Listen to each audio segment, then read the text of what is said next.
Hello, and welcome to a FortiWeb video on JSON protection. In this video, we'll focus on FortiWeb's JSON protection, which allows you to configure detailed validation rules for JSON data, helping to secure your application against malicious input. You can control the size of the JSON document, key and value sizes, as well as the number of keys, values, and array elements, and the depth of nested objects.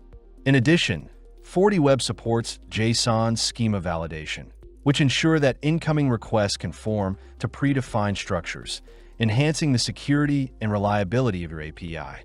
FortiWeb's signature scan is also available in JSON protection, providing an additional layer of security by detecting and blocking known attack patterns and vulnerabilities in JSON payloads.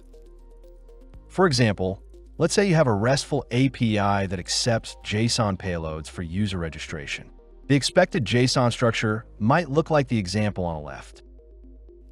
An attacker, however, sends a payload that exceeds the allowed size limit for certain fields, such as an excessively long string in the username field, or an excessive number of keys, potentially attempting to overwhelm the server.